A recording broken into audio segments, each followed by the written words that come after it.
Willkommen auf meinem Kanal. Wenn ihr gerne wissen möchtet, wie man so ein Grabgesteck selber erstellen kann, ja, dann würde ich vorschlagen, bleibt doch einfach dran. Im folgenden Video zeige ich euch, wie ich meins erstellt habe. Ich werde jetzt als erstes das Grün der Nobilis-Tanne zurechtschneiden. Das Zypressengrün schneide ich immer erst im Laufe des Prozesses zurecht. Nicht, dass man das jetzt schon zu kurz schneidet und man ärgert sich dann hinterher. Ach ja, und eventuell wird nachher auch noch ein wenig Eukalyptus mit eingearbeitet werden, aber auch den schneide ich erst im Laufe des Prozesses zurecht. Nicht, dass er nachher dann zu kurz geworden ist. Ja, und mein Tannengrün wird später eine Länge zwischen 10 und 20 Zentimetern haben. Ich habe jetzt hier auch bereits schon einen Zweig liegen und beginne nun damit und nehme hier die ganzen seitlichen Zweige ab. Ja, schneide ich hier direkt an der Basis von dem Hauptzweig ab.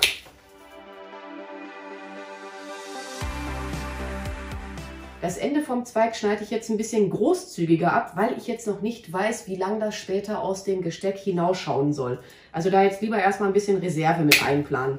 Ja, bei der Nordmann-Tanne, da konnte man teilweise diese Stückchen jetzt auch noch weiter verwenden. Aber jetzt hier von der Nobilis-Tanne, die werde ich jetzt entsorgen. Die sehen jetzt überhaupt nicht so, ja, ich sag mal so toll aus.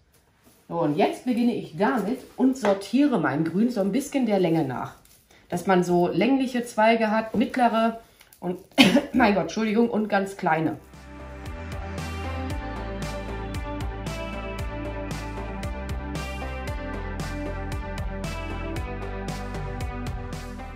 Ich habe jetzt doch 4 Stapel gemacht. Einmal die ganz langen Zweige, die mittleren, die kleineren und sagen wir mal die ganz kleinen Zweige. Ja, und die ganz großen, die kann man ja immer noch im Laufe des Prozesses sich zurechtschneiden. Die lasse ich jetzt erstmal so, sagen wir mal, als Reserve liegen. Wenn ich dann vielleicht doch noch ein paar kürzere Zweige benötigen sollte, dann kann ich die ja hier immer noch abschneiden, ne? Aber wie gesagt, erstmal als Reserve liegen lassen und dann hole ich jetzt mal meinen Steckschaum. Den Steckschaum habe ich jetzt 1 Stunde im Wasser liegen lassen, damit er sich so richtig schön vollsaugen kann. Hat den Vorteil, dann halten die Sachen länger. Ja, und in einem vorherigen Video hatte ich diesen Steckschaum bereits halbiert. Der wäre jetzt normalerweise in etwa so lang. Ja, und dann kann man sich jetzt auch mal Gedanken machen, welche Form soll denn das Gesteck überhaupt bekommen? Soll es jetzt beispielsweise mehr so rund werden oder vielleicht oval oder wie auch immer?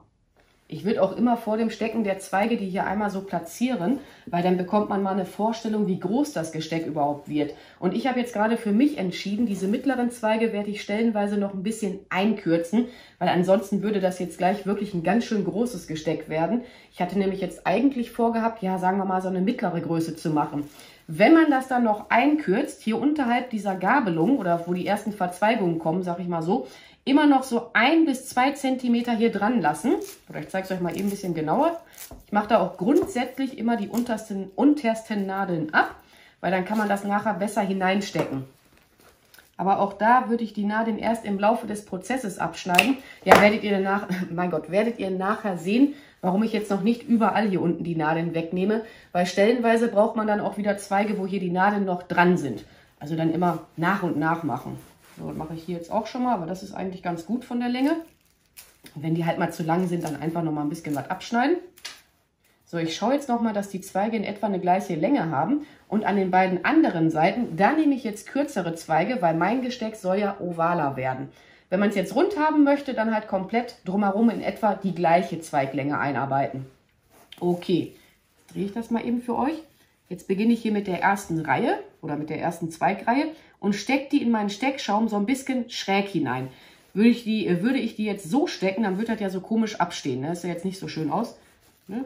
Halt, wie gesagt, so ein bisschen schräg hier hineinstecken. Dann halt immer darauf achten, dass das so in etwa die gleiche Länge hat. Und dann halt, wenn ihr das halt auch oval haben möchtet, auch auf der anderen oder auf den beiden anderen Seiten, dass das auch so in etwa passt. Aber jetzt wirklich nur so in etwa.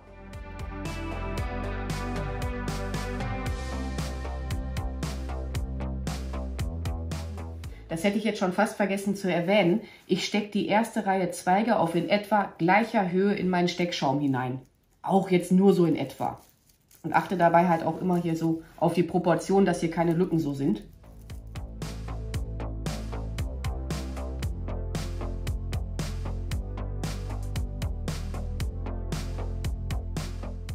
Ich habe jetzt zwar die erste Reihe hier mit meinem Grün fertig, aber an dieser Stelle fehlt mir jetzt noch ein bisschen was. Und das kann man jetzt immer noch einarbeiten. Ist überhaupt kein Problem. So, ja, so sieht das Ganze jetzt besser aus. Jetzt kommt die zweite Reihe mit meinem Grün und man kann jetzt auch darüber nachdenken, ob man schon Grün der Zypresse mit einarbeitet. Die muss ich mir aber jetzt auch erst einmal zurechtschneiden. Ja, diese ganz kleinen Enden der Zypresse würde ich jetzt nicht entsorgen. Kann man aufheben für irgendwas anderes.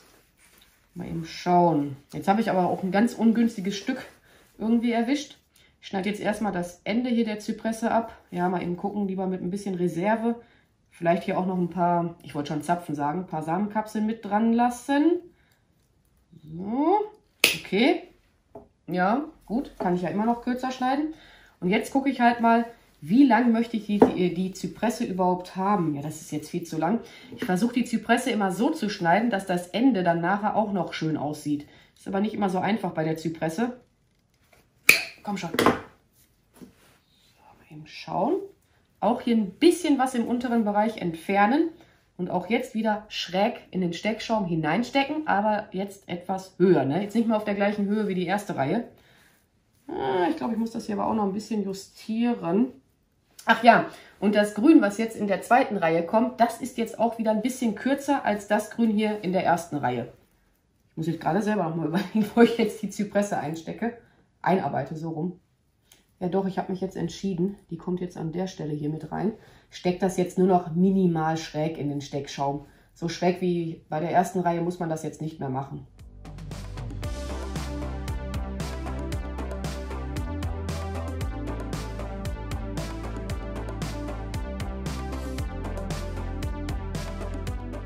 Jetzt wird mein Tannengrün im oberen Bereich nur noch aufgelegt werden. Die Nadeln lasse ich jetzt hier dran und das befestige ich mit einer Krampe.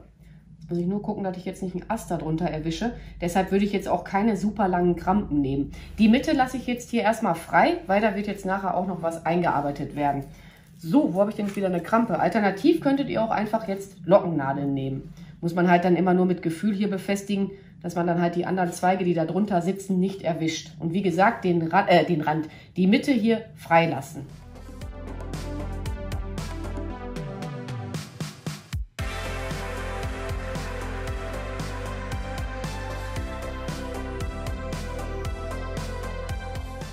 Ja, ihr könnt es ja schon sehen, ich habe jetzt noch ein paar Materialien dazu geholt. Einmal hier Eukalyptus, Blätter einer Palmlilie aus meinem Garten. Ja, und diese, ja, wie nenne ich das jetzt, getrockneten Blumen, dessen Name mir jetzt überhaupt nicht einfallen will, den trage ich aber in die Videobeschreibung ein. Ja, und ich mache mir jetzt nochmal Gedanken, wie ich jetzt überhaupt weiterarbeiten möchte. Ich habe mir jetzt gedacht, ich werde mein Grabgesteck höher gestalten. Man könnte das Ganze jetzt auch einfach so flach lassen. Aber wie gesagt, ich werde meins jetzt höher gestalten. Und jetzt beginne ich als nächstes damit und arbeite erstmal die ganzen Materialien ein, die hier so senkrecht hineingesteckt werden. Ich muss die aber alle jetzt auch noch ein bisschen, ja, zurechtschneiden, weil das wäre jetzt ein bisschen zu lang. Mache ich jetzt einfach, ja, so nach Gefühl. Und dann, wie gesagt, als erstes kommen jetzt die ganzen Materialien, die hier so senkrecht hinausschauen werden. Da entferne ich jetzt auch wieder im unteren Bereich die Nadeln und stecke die dann in meinen Steckschaum hinein. Falls ihr euer Grabgesteck von allen Seiten später sehen solltet, dann würde ich auch die Rückseite mitgestalten. Das werde ich jetzt gleich aber auch machen.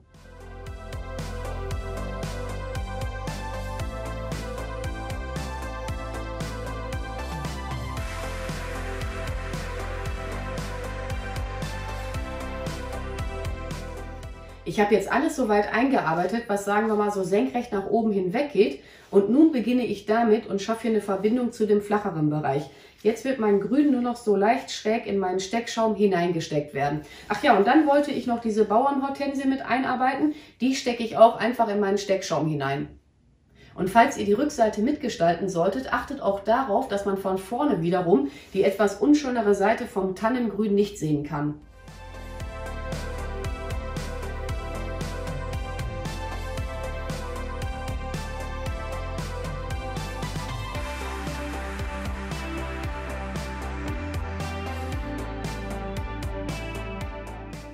Jetzt kommen noch ein paar Detailarbeiten, aber dafür benötige ich auf jeden Fall meine Heißklebepistole. Ich wollte nämlich noch diese Samen der Zypresse befestigen.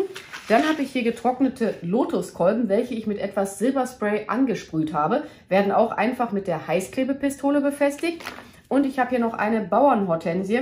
Ja, die ist jetzt zu kurz, als dass ich die in meinen Steckschaum hineinstecken könnte. Und deshalb wird die jetzt auch einfach mit der Heißklebepistole befestigt werden. Bevor ich die Sachen jetzt mit der Heißklebepistole befestige, halte ich die noch einmal an. Und in meinem Fall passt das jetzt soweit. Jetzt kommt hier ordentlich Kleber an meinen Lotuskolben. Da bin ich jetzt auch nicht zu sparsam. Sicher ist sicher, das soll ja auch bombenfest halten. So. Wenn da so Fäden entstehen, die kann man dann später so abzupfen, ne? Also von dem Heißkleber. Ich mache hier unten drunter auch noch mal ein bisschen was dran. Das wird ja auch ein paar Monate noch draußen rumstehen, sage ich schon, draußen sein. Deswegen soll dann wirklich gut halten. Auch erst eine Zeit noch anhalten, damit der Heißkleber, wie heißt es, trocknen kann.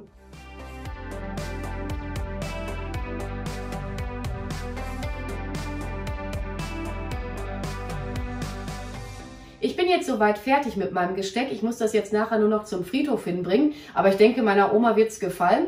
Ja, und die Farben, die wähle ich auch immer so aus, wie die Lieblingsfarben halt der Personen waren. Ich werde mich dann jetzt auch an dieser Stelle bei euch verabschieden. Ich bedanke mich fürs Zuschauen. Vielleicht konnte ich ja dem einen oder anderen von euch ein paar Inspirationen mit auf den Weg geben. Macht's gut, eure Pink Peach. Bye!